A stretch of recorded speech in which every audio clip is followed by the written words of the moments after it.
Hello guys, അസ്സാം വലൈക്കും. Welcome back to kick off cook. അപ്പോൾ ഇന്ന് നമ്മൾ വന്നിരിക്കുന്ന നല്ല അടിപൊളി ഒരു അച്ചാറിൻ്റെ റെസിപ്പി ആയിട്ടാണ്. ബിരിയാണിയുടെ ഒക്കെ കൂടെ നമ്മൾ കഴിക്കുന്ന അതേ സെയിം പിക്കൽ റെസിപ്പി ആയിട്ടാണ്.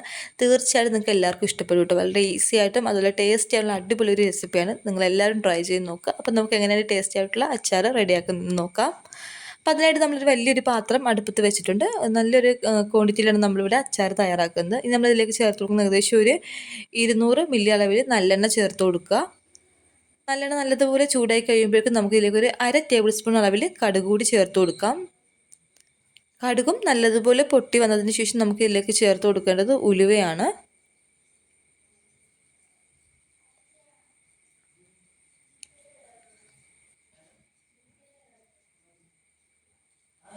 അപ്പോൾ കടുക് നല്ലതുപോലെ നമുക്ക് പൊട്ടി വന്നിട്ടുണ്ട്. ഇനി നമുക്ക് ഇതിലേക്ക് 1 ടീസ്പൂൺ അളവിൽ ഉലുവ കൂടി ചേർത്ത് കൊടുക്കാം. അപ്പം കടുകും ഉലുവയൊക്കെ നല്ലതുപോലെ പൊട്ടി വന്നതിന് ശേഷം നമുക്കിതിലേക്ക് ചേർത്ത് കൊടുക്കേണ്ടത് വെളുത്തുള്ളിയാണ്. ഏകദേശം 3 തുടം വെളുത്തുള്ളി നമ്മൾ നല്ലതുപോലെ തൊലി കളഞ്ഞിട്ട് എടുത്തിട്ടുണ്ട്. അപ്പോൾ ഇത് നമ്മൾ ചേർത്ത് കൊടുത്തു കഴിഞ്ഞാൽ പിന്നെ നമ്മൾ ലോ ഫ്ലെയിമിലേക്ക് മാറ്റി കൊണ്ടിട്ട് നല്ലതുപോലെ ഒന്ന് മൂപ്പിച്ചെടുക്കുക. വെളുത്തുള്ളിയും നല്ലതുപോലെ മൂത്ത് വരുമ്പോഴേക്കും നമുക്ക് ഇതിലേക്ക് ഒരു ചെറിയൊരു കഷ്ണം ഇഞ്ചി കൂടി ചേർത്ത് കൊടുക്കണം. ഇഞ്ചി നമ്മൾ ഓവറായിട്ട് ചേർക്കേണ്ട, ചെറിയൊരു അളവിൽ ഒന്നെങ്കിൽ ചതച്ചോ അല്ലെങ്കിൽ ചെറുതായിട്ട് അരിഞ്ഞിട്ടോ ഇതിലേക്ക് നമ്മൾ ഇട്ട് കൊടുക്കുക.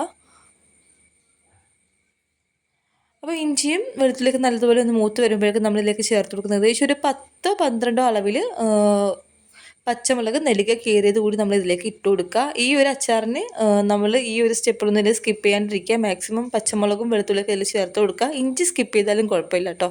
അപ്പം ഇത് ഇത്രയും ചേർത്തിട്ട് നമുക്ക് നല്ലതുപോലെ ഒന്ന് മൂപ്പിച്ചെടുക്കാം. നല്ലതുപോലെ എല്ലാം പച്ചമുളകൊക്കെ മൂത്ത് വന്ന് കഴിയുമ്പോഴത്തേക്കും നമുക്ക് ഇതിലേക്ക് കറിവേപ്പില കൂടി ചേർത്ത് കൊടുക്കാം. അങ്ങനെ കറിവേപ്പിലയും ചേർത്തതിന് ശേഷം നമ്മളിതിലേക്ക് ചേർത്ത് കൊടുക്കാൻ പോകുന്നത് മാങ്ങയാണ്. മാങ്ങ നമ്മൾ ഏകദേശം നല്ല വലുപ്പത്തിലാണ് കട്ട് ചെയ്തെടുക്കേണ്ടത്. അപ്പം മാങ്ങ ചേർക്കുന്ന ടൈമിൽ നമ്മൾ അരിഞ്ഞു വെക്കുമ്പോൾ തന്നെ ഇതിലേക്ക് മഞ്ഞൾപ്പൊടി, കായം, ഉപ്പ് ഇവ ചേർത്തിട്ട് നല്ലതുപോലെ ഒന്ന് മിക്സ് ചെയ്തിട്ട് മാറ്റി വെച്ചതാണ്. ഏകദേശം അരമണിക്കൂറോളം നമ്മൾ മാറ്റി വെച്ചതാണ്. അപ്പം അരമണിക്കൂർ കഴിയുമ്പോഴേക്കും ഇതിൽ നിന്ന് ആ ഉപ്പിൻ്റെ വെള്ളം ഇറങ്ങി നല്ലൊരു ഗ്രേവി ആയിട്ട് വരും. അപ്പം നമ്മൾ ആ ഒരു നീരും കൂടി ഇതിലേക്ക് ചേർത്ത് കൊടുക്കുന്നുണ്ട്. അപ്പം ഈ ഒരു നീരിൽ കിടന്നിട്ടാണ്, ആ ഒരു വെള്ളത്തിൽ കിടന്നിട്ടാണ് നമുക്ക് നമ്മുടെ ഈ മാങ്ങ നല്ലതുപോലെ ഒന്ന് വെന്ത് കിട്ടേണ്ടത്. അത്യാവശ്യം നല്ലതുപോലെ തന്നെ മാങ്ങ വെന്ത് കിട്ടണം, എങ്കിലേ അതിൻ്റെ ടേസ്റ്റ് നല്ലതുപോലെ നമുക്ക് അറിയാൻ പറ്റത്തുള്ളൂ.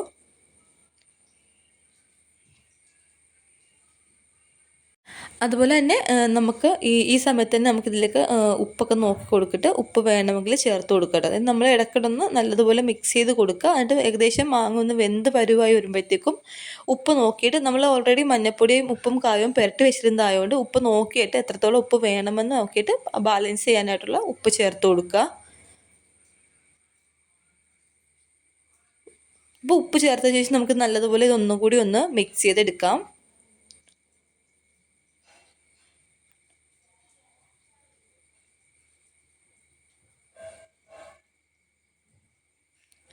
അങ്ങനെ നമ്മുടെ മാങ്ങ അത്യാവശ്യം നല്ലതുപോലെ വെന്തിട്ട് അതിൻ്റെ പുറത്തെ തോലിൻ്റെ നിറം ആ പച്ച കളറിൽ നിന്ന് കുറച്ചൊന്ന് ഷെയ്ഡ് മാറി വരുമ്പോഴത്തേക്ക് അതിൻ്റെ കറക്റ്റ് പരുവം. ഈ സമയത്ത് നമ്മൾ ഇതിലേക്ക് വേണ്ടിയിട്ടുള്ള മുളക് പൊടി ചേർത്ത് കൊടുക്കുക.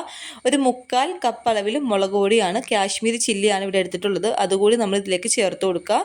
എന്നിട്ട് നമ്മൾ നല്ലതുപോലെ തന്നെ ഈ മുളക് പൊടി ഇതിലേക്ക് മിക്സ് ചെയ്ത് കൊടുക്കുക കേട്ടോ. അതുപോലെ തന്നെ നമുക്കിതിലേക്ക് ഗ്രേവി ആവശ്യം ഉണ്ടെങ്കിൽ, ജസ്റ്റ് നല്ലതുപോലെ ഒരു ഇച്ചിരി ചാറൊക്കെ വേണമെങ്കിൽ നമ്മൾ തിളച്ച വെള്ളം കൂടി ഇതിലേക്ക് നമുക്ക് വേണ്ട അളവിൽ ചേർത്ത് കൊടുത്താൽ മതി. അതല്ലെങ്കിൽ നമുക്ക് ഇങ്ങനെ തന്നെ ഗ്രേവി വേണ്ടാതെ ഈ ഒരു രീതിക്ക് തന്നെ നമുക്ക് എടുക്കാൻ പറ്റും. അപ്പോൾ ഞാനൊരു തുള്ളി വെള്ളം കൂടി ചേർത്ത് കൊടുത്തിട്ടുണ്ട്. എന്നിട്ട് നമ്മൾ ജസ്റ്റ് നല്ലതുപോലെ തിളപ്പിച്ചെടുത്തതാണ്.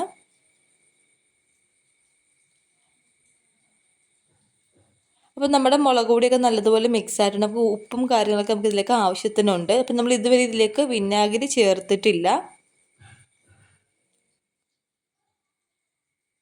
ഇനി നമ്മൾ ഇതിലേക്ക് ചേർത്ത് കൊടുക്കുന്നതെന്ന് പറഞ്ഞാൽ നമ്മൾ ഉലുവ നല്ലതുപോലെ വറുത്ത് പൊടിച്ചെടുത്തതാണ്.